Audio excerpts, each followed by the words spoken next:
Thank you for joining us. I'm Marni Hughes, and this is Missing on NewsNation.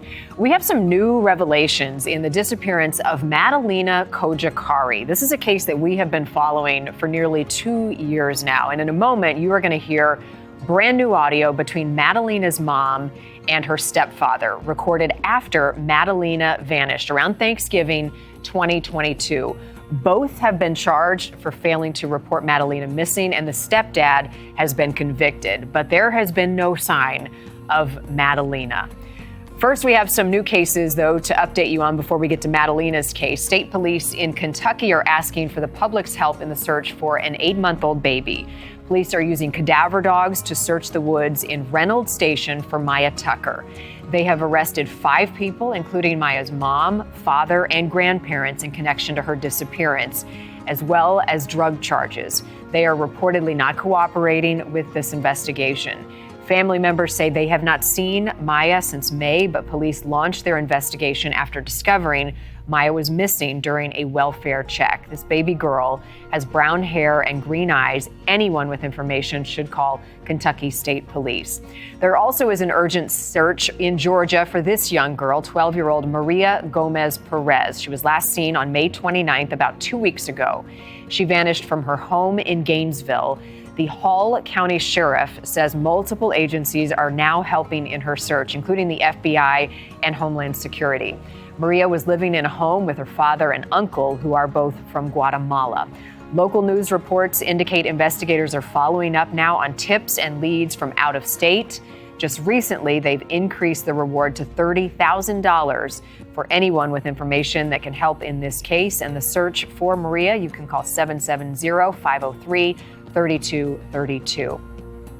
Now to this week's featured missing case and new developments in the disappearance of Madalina Cojocari. This is a case that we have covered extensively over the last couple of years, and these new details have never been heard until now, possibly offering some insight into what exactly happened to Madalina. She was last seen getting off her school bus in November 2022, but it wasn't reported missing until weeks later. On a secretly recorded audio tape, Madalina's mom says that she had a feeling that something bad was coming for her family, and she wanted her daughter hidden away. On Monday, Madalina's stepfather filed for divorce. Both the mom and the stepdad faced felony charges of failing to report her missing. Diana Cojocari pled guilty, was released because she already served the maximum time of the crime. Christopher Palmiter was found guilty by a jury last week, but his sentence was suspended for a 30-month supervised probation term. His testimony in trial, nearly 2 years after Madalina vanished, revealing for the first time some new details that we had not heard until now. Did you harm Madalina Cojocari? No. Do you know where Madalina Cojocari is? No. Madalina's stepfather, Christopher Palmiter, getting emotional at times, describing his wife, Diana Cojocari, as controlling the decisions in the home, increasingly distant and unpredictable, using rituals like burning to cleanse evil spirits. Like stainless steel mugs and closet racks, all kinds of metal things being burned in the fire pit. All while gaslighting him about Madalina's whereabouts, with different notes and excuses. She was telling me that she was sick and that she's in her room. There are a few photos on the island. Evidence photos showing us Madalina's bedroom and the rest of the family's home for the first time. Palmiter testifying Diana thought she and Madalina were in danger, linked to her home country of Moldova. She believed Russian entities were following her to get to her, and essentially Madalina. She was asking me how we could hide her and Madalina from these people. Palmiter's brother confirming the account, along with Diana's own words in a conversation she recorded with Palmiter on December 5th, after Madalina was gone. My intuition told me something is coming that can be a threat to our family. Can you protect us as a family? It was just intuition. I don't know what's that. You had to listen to me when I told you that and do what I asked you to do. Take me and Madalina, 2 members of your family, 1 of your brothers, to your mom. You didn't do anything. Where do you think Madalina is? I think Diana took her somewhere with maybe her Moldovan family. I don't know. But I believe that Diana has tucked her away somewhere where she's not going to be found. In August of 2023, NewsNation traveled to the western mountains of North Carolina to investigate the theory that Diana may have stashed Madalina away with a relative in the remote area. Just a lot of open space, a lot of places without internet or cell phone signal, a lot of woods, a lot of roads that go way off and dead end. A possible sighting of Madalina turned out to be false. But authorities confirmed Diana interacted with a sheriff's deputy near Lonesome Mountain on December 4th. And evidence photos from Diana's car show receipts from wire transfers, allegedly sending thousands of dollars to Moldova. Diana leaving jail May 21st after pleading guilty to failing to report a missing child, answering only one question from reporters. You hope you know where she is? I hope she's safe. You hope she's safe? The jury deliberated only 15 minutes before finding Christopher Palmeter guilty of the same charges, failing to report a missing child. His sentence suspended. He'll serve 30 months probation. Despite the convictions, still no answers about what happened to Madalina. And Cornelius police have requested help from the FBI in the ongoing search for Madalina. There is a tip line set up with information that can contact investigators if you have anything that can assist in the case, 704-892-7773. Joining us now, Jennifer Coffendorfer, former FBI agent, and Law Olmsted, the president of the Missing Persons Center.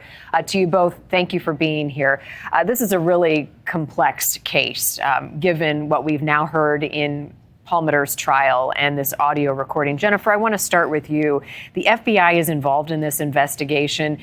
How does this push things forward, hearing what he said in court about this mystery around Madalina? Well, I'm certainly glad to hear that the FBI is involved because they have a lot of resources and technology that local departments often don't have available to them. Specifically, they can help hone in on some of the digital information that might not have been extracted and that might be ongoing now that they are both out. And I understand that they were out earlier, but things have changed a bit. She might be deported. There's a lot of techniques that the FBI can use to hopefully hone in on what communications are happening right now. Law, what stands out to you about this case and the circumstances around this little girl's disappearance? This Thanksgiving will mark 2 years. Well, really, it comes down to timelines, the initial timelines. There's some discrepancies in the reporting of when Madalina was actually last seen. We see her coming off of the bus on the 21st, but do we know if that was her arriving to school or arriving home? There's been information from Diana reporting that the last time she saw Madalina was the evening of the 23rd. And then when she went to check on her on the morning of the 24th, Madalina was just gone. So that, for me, is where everything starts. When I look at the whole facts that I can find on this, there's only 3 or 4 facts. Madalina was last seen on the bus on the 21st. There was a fire in the backyard burning God only knows what. And Diana driving around the mountains and sleeping in her car, and the sending of money to Moldova.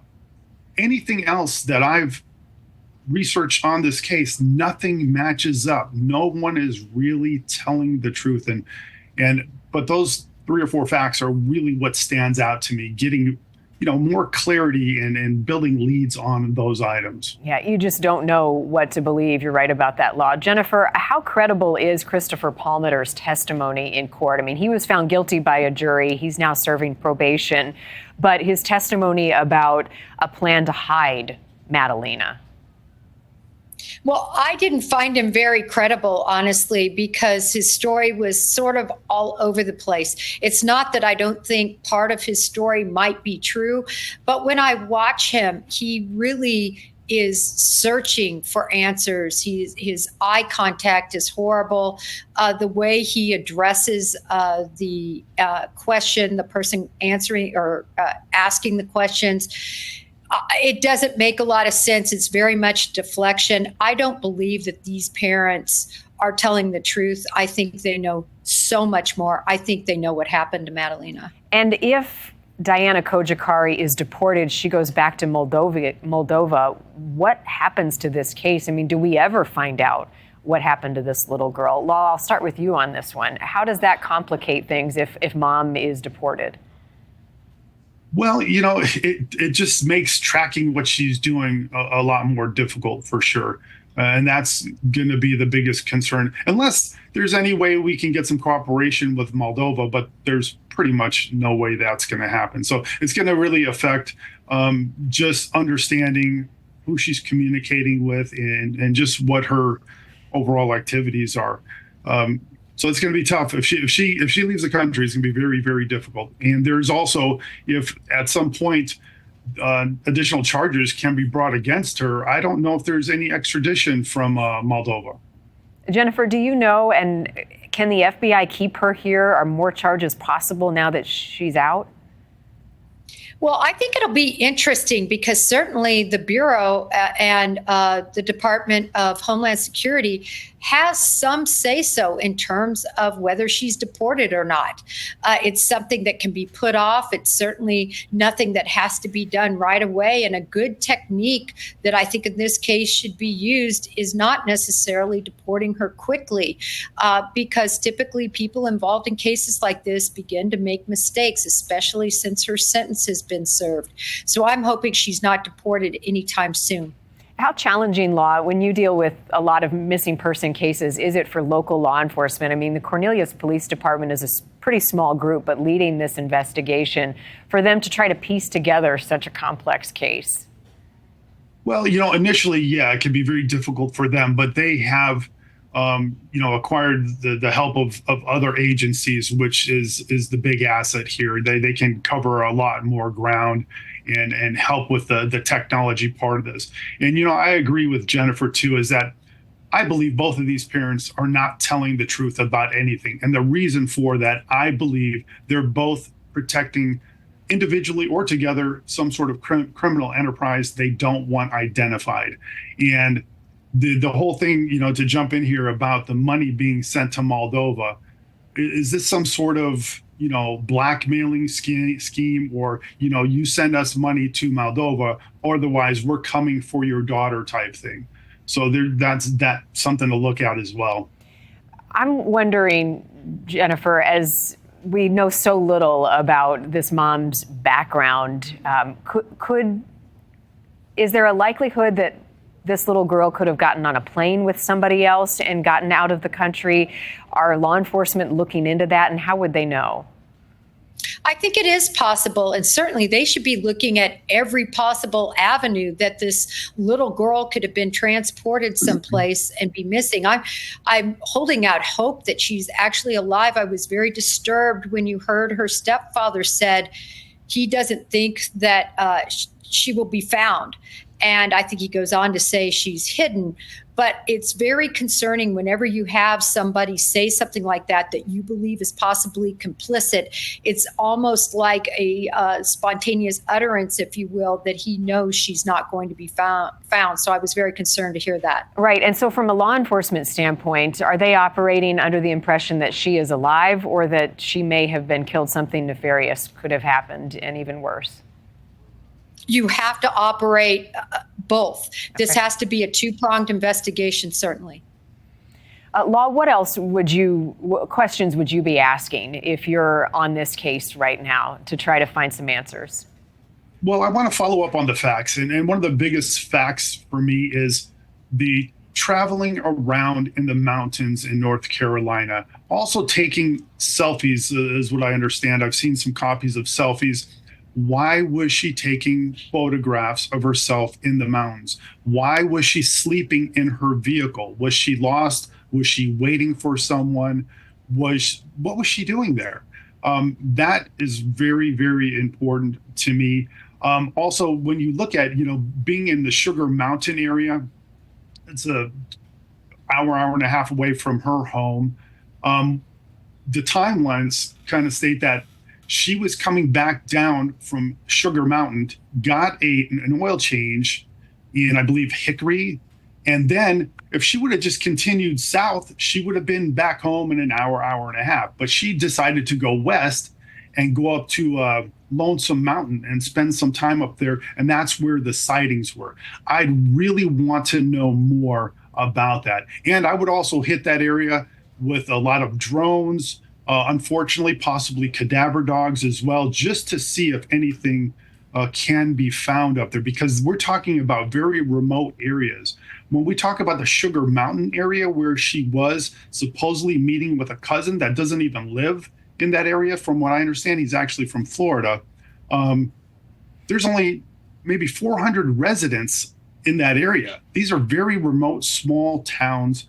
There needs to be a lot more focus in those areas. Yep. And Jennifer, I would think that now that Mom's been released, you're keeping a close eye on who she's talking with now that she has been released from prison, where she's going, her whereabouts, and if that leads to any answers. How much leniency does law enforcement have in following up now that she's been released? Oh, they certainly will be following up, because this is an ongoing missing investigation. So they certainly have the ability to continue following up. And I would be working it from the inverse. In other words, not necessarily her actions, but let's look at the people that she has been communicating with in the past and throughout all this time frame. I would want their cell phone records. I would want communications, everything in regard to the people that she's close to, and work that backwards. Also, in regard to her actions up in the mountains, I just could not agree more that, yes, those need to be looked at closely. A lot of times there's trail cameras up there. People hunt in these small towns. There can be Ring cameras. There can be other surveillance cameras. Those all need to be gleaned, and to see who she met with. Is it within question to do an age progression photo of Madalina? She was 11. She would be 13 now, so it's been almost 2 years, or has not enough time passed, Jennifer, for the FBI to do something like that as they have in other cases? Oh, they should. 2 years at this age, people can change so much as they enter their teen years. So I think it's very important to do an age progression. How about the human trafficking theory? Some of Madalina's family members, even her grandmother, had come out and said she was fearful that Madalina may have been wrapped up in human trafficking and that the parents knew about it. How do you go about investigating that, Law? Well, Diana's mother said that she was trafficked and sold for $5 million. To me, instantly, that tells me there was no trafficking. I don't believe there was any trafficking. And trafficking is kind of a trendy thing. We like to, things that we don't understand or can't prove, we like to always go to trafficking. It's such a hot topic these days. It's very difficult to find out if someone's been trafficked until you find them. That's how you know they've been trafficked. Is where you find them and with who and what the activities have been. You usually don't know they're being trafficked until they're found.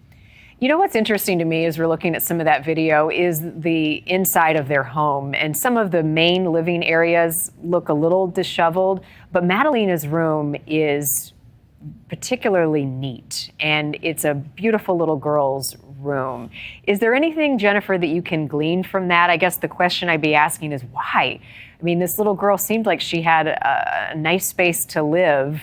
Why something like this happens? Tough question to answer. Well, For me as an investigator, I don't think this is a trafficking case. I think this is about something that both of these parents were involved in that caused something to happen quite dire to Madalina. And I think they're covering it. And part of the way they're doing that is trying to divert into all of these, conspiracy, trafficked, just more far-fetched possibilities. But I do find that the fact her room is so in order when the rest of the house isn't, that's an incongruency that sometimes can have meaning. In other words, did something happen in that room and was it staged and put back together? Yeah, I mean, it does look starkly different than the rest of the house. So interesting to point out. Jennifer Coffendorfer and Law Olmsted. It's a tragic case because we don't know where this little girl is. And now that the stepfather and mom are out, I hope that we can still find the answers. Thank you both, as always, for jumping on and reading into this case with us. Much appreciated. If you have any information that can help police in the ongoing search for Madalina Cojocari, you can contact the Cornelius Police Department in North Carolina. As I mentioned, a reward in the case. And there is a missing person case out there that you think we should cover. We want to hear about it from you. You can send it to us at newsnationnow.com/missing. Many of the cases that we cover come from you, and you can also send it to us through tips in our NewsNation app. I'm Marni Hughes in Chicago. As always, thank you for watching this week's Missing.